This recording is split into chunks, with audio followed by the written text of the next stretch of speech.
Okay, this is a review for the integrated 1 test number 8.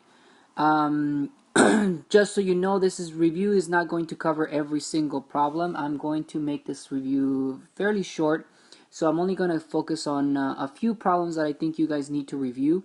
I'm also not going to do any of the recent lessons on transformations, so no translations, reflections, rotations, or symmetry here. I'm just going to focus on the older problems that we haven't seen maybe in a while, but that have been popping up in your homework and that will probably show up on your test. Okay, so here we go.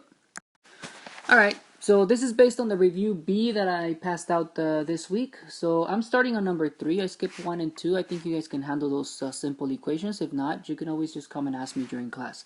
So number 3, 2x minus 3 over 4 equals x plus 4 over 3. This is what we call a proportion, right? A proportion is when you have a ratio equals another ratio, right? Two ratios that are equal to each other, two fractions that are equal to each other. So this is a proportion. To solve a proportion, what you're going to do is you're going to cross multiply. This numerator times this denominator times that numerator, right? You're going to multiply across like that. So what you're going to get when you do that multiplication is 3 times 2x minus 3, right? 3 times 2x, but you also have to do 3 times negative 3 right there. You have to multiply both of them. It's like distributing. So when I do that, I'm going to get 3 times 2x minus 3 on one side. On the other side, I'm going to get 4 times x plus 4. And then you distribute. So it's 6x minus 9 equals 4x plus 16. And now to solve, I'm going to subtract 4x from both sides. That cancels. 2x minus 9 equals 16. I'm going to add 9. 2x equals 25. And then I'm going to divide by 2. And so x equals 12.5 or 25 halves. So that's how simple that one is, right? Cross multiply and then distribute. Make sure you distribute, because a common mistake is that people will say 3 times 2x is 6x, and then they forget to multiply the other one, so they'll just put minus 3 right here. Okay. All right, I'm doing number 6, find the slope of the line. The only reason why I'm covering this one is because some people still struggle with finding the slope, and it is one of the most basic most basic topics that we have covered in this school year. So you should be able to do this because we use it for so many other problems. So here we go. What you do first is you follow the line and you find two perfect corners, or what we call lattice points. Every single one of these corners that you see, the grid lines where they intersect, those are called lattice points. So you find where the line has a perfect lattice point, which is right here, 0, 2, right? So 0, 2 is what I'm going to write first. And keep going, and I see another one down here at 4, negative 1. Right? So my other point is 4, negative 1. So once you have that, what you're trying to do is figure out how those numbers are changing. What's the change? Because the slope means change. Well, how are the y values changing? From negative 1 to 2, what happened? It went up by 3. From 4 to 0, it went down by 4. So the slope is negative 3 over 4. Right? Always the change in y over the change in x. There it is. Okay, number 4, kind of the same idea, but it's not asking just for the slope. It wants to know the slope-intercept form. So first, let's find the slope. Notice that there's 2 points already labeled for us there, so let's use those two. This one right here is negative 2, 2, and this one is negative 4, negative 5. So negative 2, 2, negative 4, negative 5. Find the change, so I'm going to go upwards. From negative 5 to positive 2, you went up 7. From negative 4 to negative 2, you went up 2. So the slope is 7 over 2, 7 halves. So that's your important part right now. What you're trying to do is find the slope-intercept form. So you might want to start in point-slope form and then change it to slope-intercept form, or you can already start in slope-intercept form, right? There is both ways work. Since I'm looking for slope-intercept form, I'm going to go ahead and start in slope-intercept form already. So I'm going to write y equals mx plus b. And what we're trying to figure out is We already know the slope. What's the y-intercept is the question. Now you could kind of estimate where it's going to end up over here, right? The y-intercept means where is it going to cross the y-axis. But it's to be more secure, we're actually going to just plug it in to see what we get. So for m here, I'm going to plug in 7/2. For x and y, these two numbers right here, what you're going to do is pick one of the 2 points that you use to find the slope and use it as xy. X is -2, y is 2. I'm going to use this one. So x is -2, that goes here, and y is +2. And you want to simplify that, and you want to solve to see what b is, right? We're trying to figure out what is b.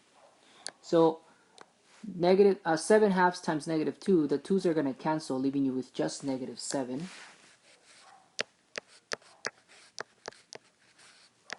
And then you're going to add 7 to both sides, and there's b. b is 9. So you know b and you know m, right? These are the two important facts right here, b and m. So use those two to write the equation y equals mx plus b. I'm writing it again. Get used to it. You have seen it many times. Y equals 7/2 x plus 9. That's your equation. Right? All we did is plug in the m value and the b value into y equals mx plus b. Right, number 5, solve the system. Y equals x minus 2 and y equals 4x plus 1. Usually we prefer elimination, but in this case it seems to be easier to use substitution, which basically means in this case that you're going to set these two equal to each other. Since they're both solved for y, they're both equal to y, that means that they're equal to each other. So this is your equation. X minus 2 equals 4x plus 1. And solve that. I'm going to subtract x to start. -2 equals 3x plus 1. Then I'm going to subtract 1. 3x equals -3. And then I'm going to divide by 3. And so x equals -1. You're not done though. It says solve the system, which means that you have to find x and y. So take that x value and plug it in. The best one to plug it in is probably the first one. So I'm going to plug it in right there for x. Y equals -1 minus 2, which makes -3. There it is. Okay, number 6, once again another system of linear equations, and again it seems like substitution is probably our best option here because one of the equations is already solved for y. Okay, so here we go. What I'm going to do is I'm going to take all of this, y equals x minus 7, so I'm going to take that x minus 7 and I am going to substitute it in right here for this y, right? This y and that y are the same y, so I can take this y out and replace it with x minus 7. So it looks like this. 2x plus y, which is x minus 7, equals 8. See that? All I did was take the first equation, took out the y, and replaced it with x minus 7. And then combine like terms. 2x plus x is 3x, minus 7 equals 8. I'm going to add 7 to both sides. So 3x equals 15. And then divide by 3, and x equals 5. You're not done though. It says solve the system, right? Which means find both x and y. So you're going to take that x value and you're going to plug it in into either one of the equations. This one seems to be the easiest one, so I'm going to plug it in here. So it looks like y equals 5 minus 7, so y equals -2. There it is. System solved. And by the way, I just mentioned it real quickly. I know I'm going pretty fast on these problems, but that's the beauty of the video. You can just pause it and rewind it so you can see the steps again. Okay, number 7, another system. 3x minus 2y equals 7, x plus 3y equals -5. This one seems to be easier to solve if I use elimination, right? Substitution is just not a good option here because I have to solve for one of the variables. So I'm going to go for elimination. Now, elimination is also not straightforward because they're not opposites of each other, right? 3x and x do not cancel. -2y and +3y do not cancel. So what I need to do is make them cancel by multiplying the bottom one by -3. And what's going to happen when I do that is this is going to become -3x, and that's going to cancel with +3x. But I need to multiply that -3 times all of the terms on this equation. So this is what I have. The top equation looks the same. Nothing changes. But the bottom equation, I need to take that negative 3 and multiply it out all the way through. So I'm going to get negative 3x, negative 9y, and positive 15, because you have to do negative 3 times negative 5 over there. And what's going to happen is, now that they're opposites, see the 3x and the negative 3x? They will cancel. So those cancel. The negative 2y and the negative 9y make negative 11y. And the 7 and the 15 make 22. So then you divide by negative 11. And so y equals negative 2. You're not done. Take that y, plug it into either one of the two equations. I'm choosing the bottom one. So it's going to be x plus 3 times negative 2 equals negative 5. See, it's the bottom equation, except I took out the y and I plugged in negative 2. So x minus 6 equals negative 5. Add 6 to both sides, and x is 1. Done. Okay, number 8. 1 week, Ashley bought 3 apples and 8 pears for $14.50. The next week, she bought 6 apples and 4 pears and paid $14. Find the cost of 1 apple and the cost of 1 pear. So I'm going to call A apple, the cost of the apple, and P the cost of the pear, 1 pear. So using that, I can write an equation for the first sentence here. 3 apples and 8 pears equals $14.50. So 3 apples and 8 pears equals $14.50. See how easy that was? You could do the same thing for the other equation. 6 apples and 4 pears for $14. 6 apples and 4 pears equals $14.00. And there you go. You can solve that.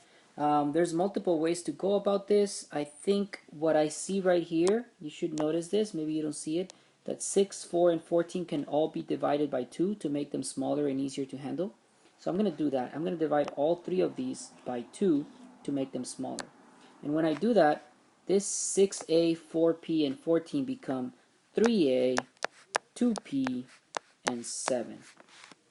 And maybe you're wondering, why would you even do that?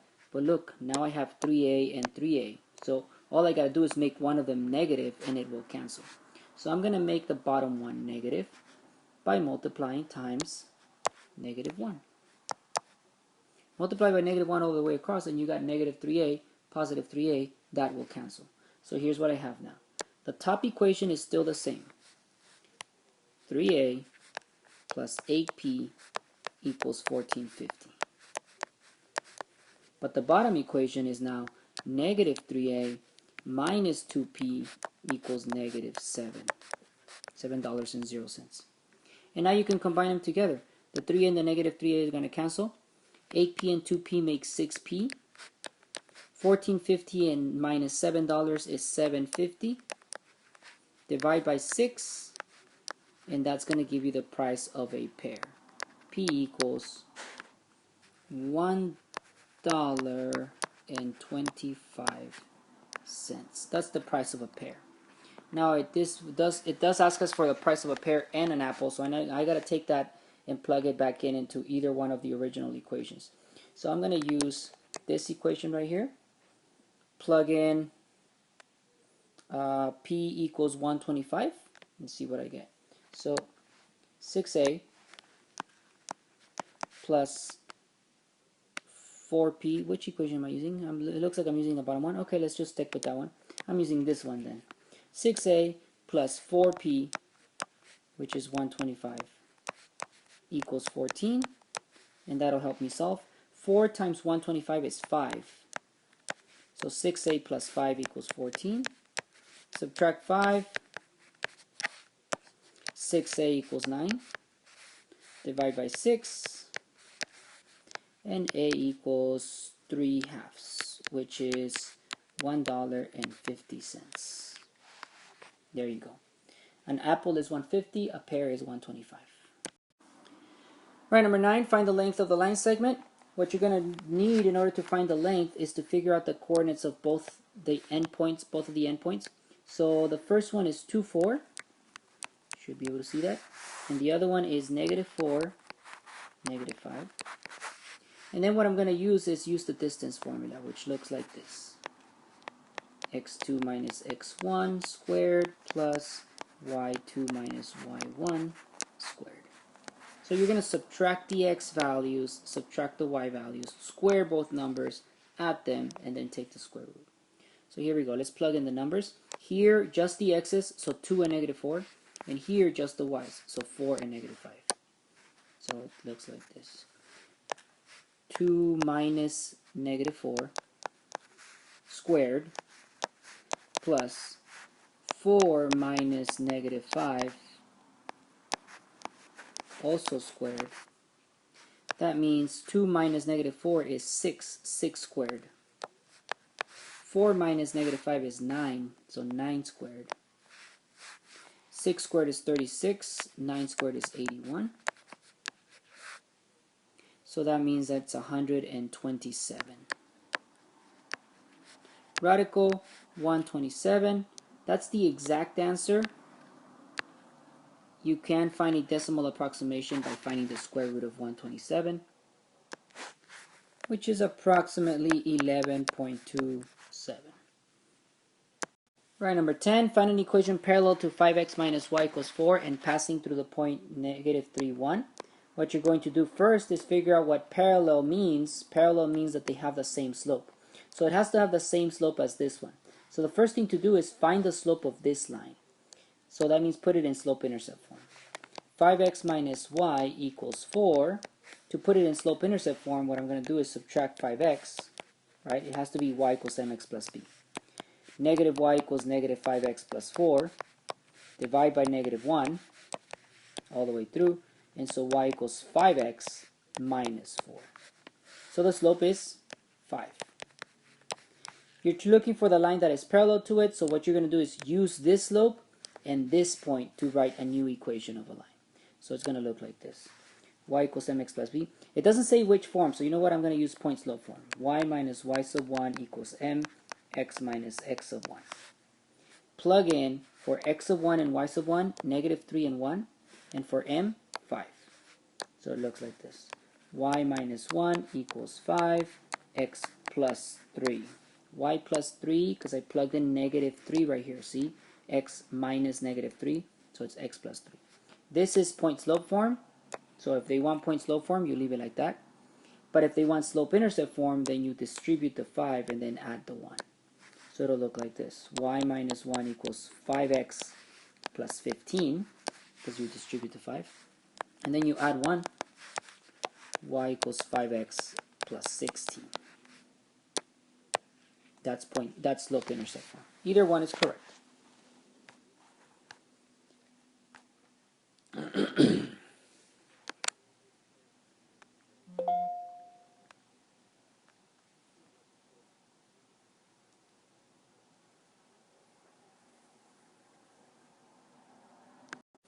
Okay, 11, same idea. Find an equation parallel to 2x plus 3y equals 12 and passing through the point negative 6, 2. First thing to do is to write that equation in slope-intercept form so we could find the slope. So I'm going to subtract 2x. So 3y equals, remember no rookie mistakes here, you cannot combine these two, they're not like terms. So negative 2x plus 12 is what you should write. Divide by 3. So you're going to divide by 3 here and here. So y equals negative 2/3 x plus 4.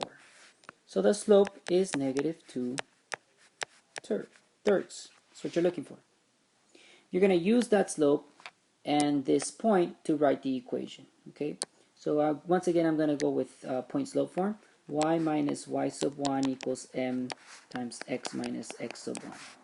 Y minus 2 equals negative 2/3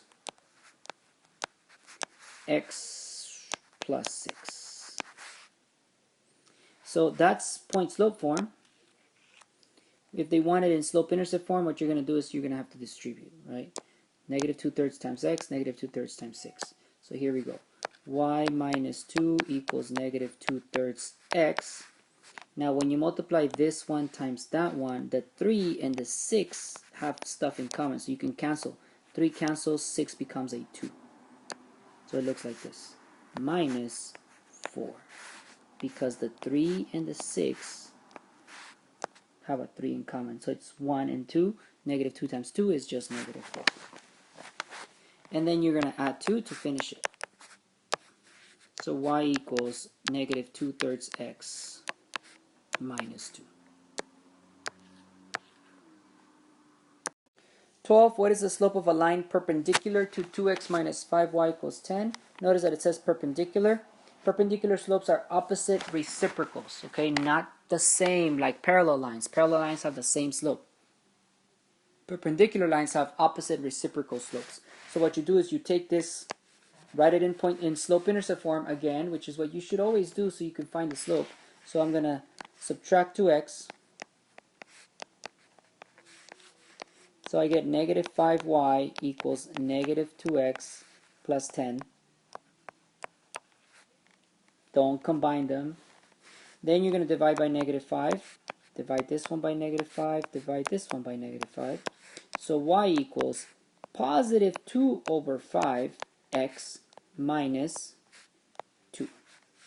So the slope is 2/5, but you don't want that slope. You want the opposite reciprocal slope, right? You want the perpendicular slope, which means that change the sign to negative and do the reciprocal, which is 5 over 2.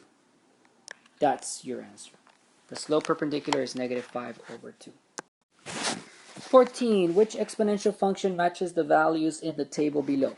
If you remember exponential functions, it's been a while since we've seen them, but they look like this. F of x equals a times b to the x power, where b is the multiplier, right?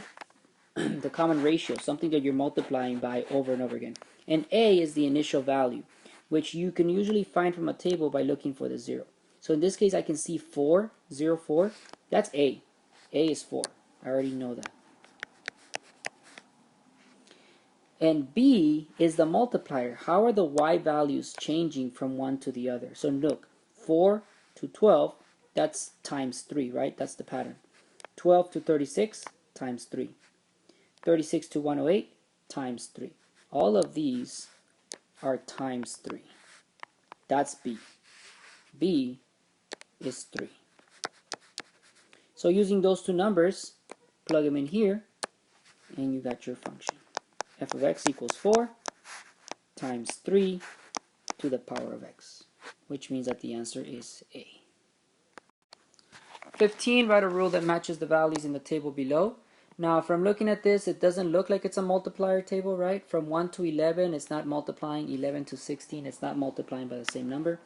So maybe let's try to see if there's a constant change. From 1 to 11, it's plus 10. From 11 to 16, it's plus 5. From 16 to 31, it's plus 15. So those look like they're all different, but up here they're also different. Plus 2, plus 1, plus 3.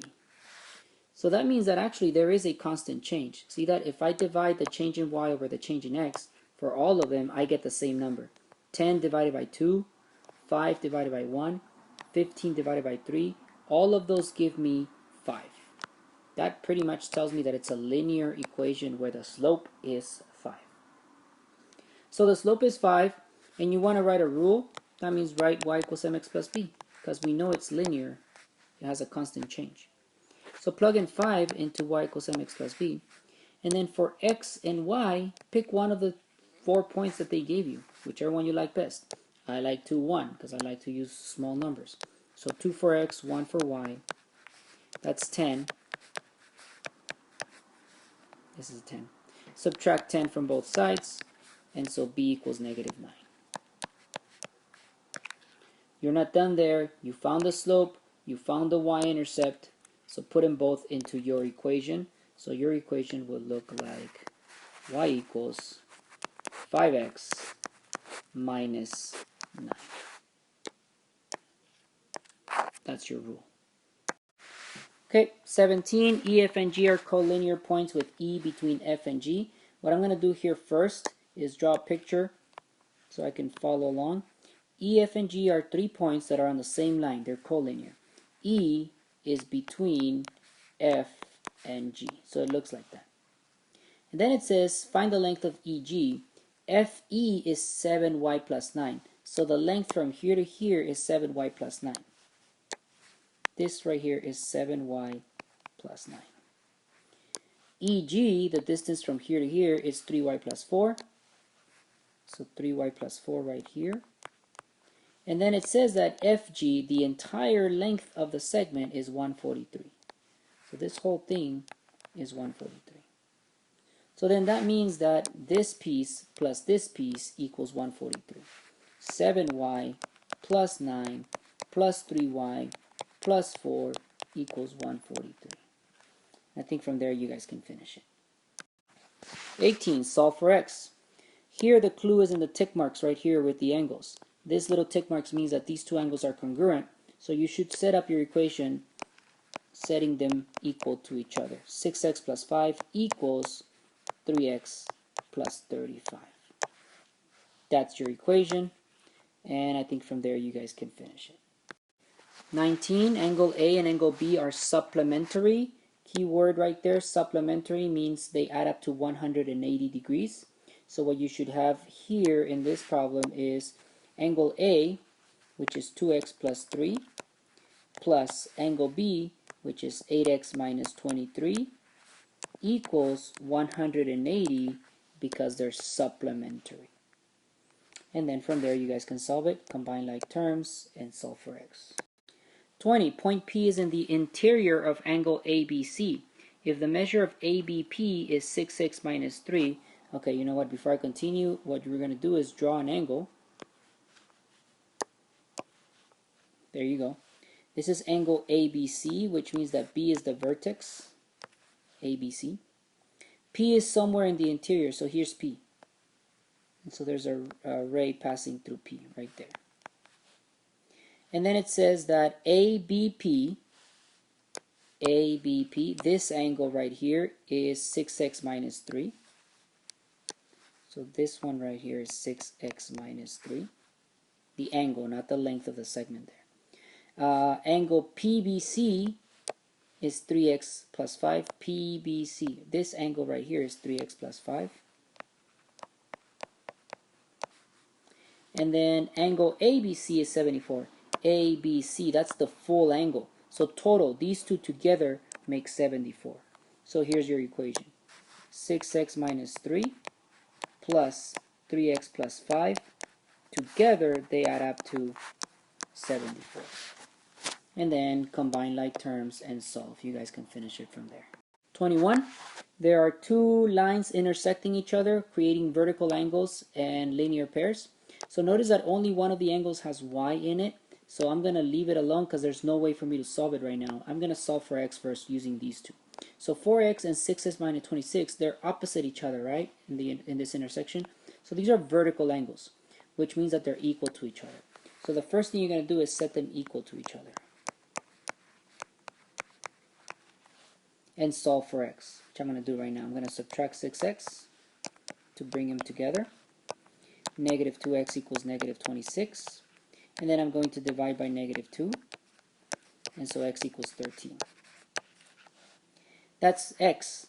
To find y, what you're going to do is you're going to take this x value right here and you're going to plug it in into either that one or that one, right? Either one of the two x's, you're going to plug it in. The left one looks easier, right? So 4 times x, 4 times 13. 4 times 13, which is 52. That means that this angle right here is 52 degrees. So that's going to help you now solve, because now you know that this 52 degree angle and this 7y minus 12 angle are a linear pair. See how they make a straight line? So they add up to 180. So what you got to do is add this plus 52 and make it equal to 180. So it looks like this. 7y minus 12 plus 52 equals 180. And then from there, I think you guys can solve it. Combine these two like terms and then solve for y. 22 is kind of the same as the 21, but the x's here are a linear pair instead of starting as vertical angles. So once again, I can't solve for y because I don't know what these angles are. So I can solve for x by setting these two equal to 180 because they're a linear pair. So that's where I'm going to start. 4x minus 10 plus 6x minus 20 equals 180. 4x and 6x makes 10x. Negative 10 and negative 20 make negative 30. 10x equals 210. And so x equals 21. You take that 21, you plug it in into either one of the two. So I'm going to plug it in into that one right there. So 4 times x minus 10, 4 times 21 minus 10. 4 times 21 is 84, minus 10, 74 degrees. This angle right here is 74 degrees. And that is going to help me solve for y, because this angle, this 74 degree angle, and this angle are vertical angles, which means that they're equal to each other. So I can set up my new equation to solve for y. 7y plus 4 equals 74. See that? 7y plus 4 equals 74. And that will allow me to solve. And I think from there you guys can finish it on your own. Okay, 23. Similar idea, except now I have parallel lines with a transversal. But once again, I can't solve, well actually I can solve for either x or y at the same time because I know what that angle is. That's 48. So I can start with either x or y, whichever one we want to do. Let's start with x. This 48 degree angle and this 5x minus 17 angle are what we call alternate interior angles, right? They're on the same side, on the inside of the parallel lines, but on opposite sides of the transversal. Alternate interior angles, which means they are congruent because the lines are parallel. So my first equation is 5x minus 17 equals 48. They're equal to each other, they're congruent. So you guys can solve for x there. To solve for y, you look at these two angles, and these are what we call same side interior angles. They're not congruent, they're supplementary. These two add up to 180. So your equation for the y is going to be y plus 48 equals 180. And solve for y there. Both of those are simple equations that you guys can solve on your own. 24. Given that the lines are parallel, solve for each variable. So I see here that I have these exterior angles. They're on opposite sides of the transversal, so this is what we call alternate exterior angles. Alternate exterior angles are congruent as long as the lines are parallel. So these are going to be equal to each other. So your equation in this case is going to be 2x minus 10 equals 10x minus 162. And then from there you guys can solve, subtract 2x and then add the 162 and so on. Put them together so you could solve for x. Okay, 25, given that the two lines are parallel, solve for x and y. So once again, a very similar idea. Let's see, which one can I solve for?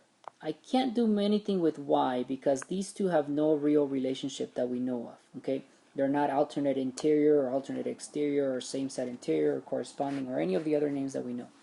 But the 7x plus 5 here and the 124 over here are alternate exterior angles. So these two are congruent to each other. So you have an equation that looks like this. 124 equals 7x plus 5. And that's going to help you solve for x, right? Let's subtract 5. So 7x equals 119. So then divide by 7. And so x equals 17. Once you found x, plug it in right there. So you can figure out what the measure of that angle is, and then you can use it to solve for y. So plug it in, you get 7 times 17 plus 5. So 7 times 17, that is 49. 7 times 1, 7, 119. Plus 5 is 124. Well, of course, it's 124 because this one's 124, so that one has to be 124, right? They're congruent. Okay, so if this is 124, I can now use that 124 to solve for y because these two together add up to 180 because they're a linear pair. So your next equation is going to be 2y plus 22 plus 124 equals 180. Together, these two add up to 180.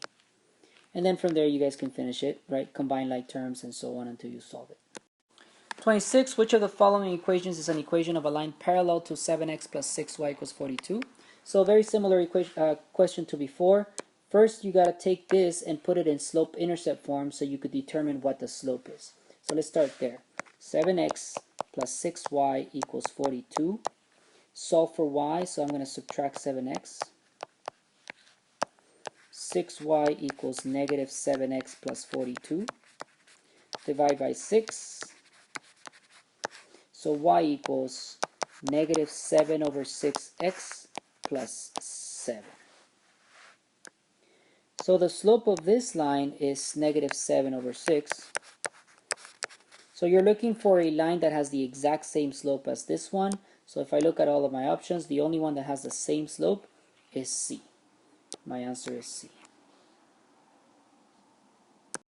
27, I have two parallel lines and I'm looking for x.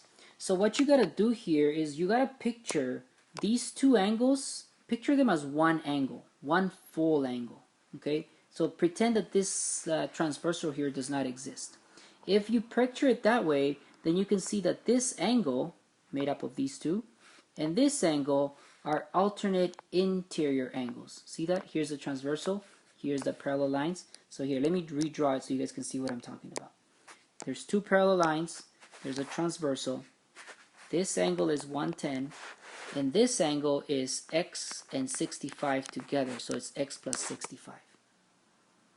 If you look at it that way, then you can solve that equation because these two angles are alternate interior angles, which means that they're congruent to each other. So your equation is just x plus 65 equals 110. And you can solve for x that way. Alright, number 28. In the figure, M and N are parallel, find x and y. Okay. What seems easiest to solve for here right now is y. Right? X is all the way over there, and it seems like there's going to be a few steps to get to it. But y, it looks easy because I see the 75 right there, and these two lines are parallel. These two angles are same side interior angles, which means they add up to 180. So that should be simpler to solve for. So that my first equation is going to be 75 plus y, or y plus 75 equals 180. Subtract 75 from both sides, and you get that y equals 105. And that's it for y. Right? Fairly simple. For x, it's going to be a little bit more work. Okay? Not that much, really, because here, watch. Let me show you guys. Here's x, right? This angle right here, next to the 75, is also x. Correct? Hope you guys agree with me there. It has to be x because these two are vertical angles. See how they're opposite each other? So that's x. And then if you look at here at the 125 and the 75 and the x together, those two are alternate interior angles. Just like in the previous example. Here, let me redraw the picture so you guys can see what I'm talking about. So there's two parallel lines. That's M and N. M, N. And there's a transversal that goes like that. And this angle is 125. And this angle right here is a combination of x and 75. So it's x plus 75. And there's your equation. X plus 75 is equal to 125 because they're alternate interior angles, which means that they have to be congruent. So then just subtract 75 from both sides, and you get 50.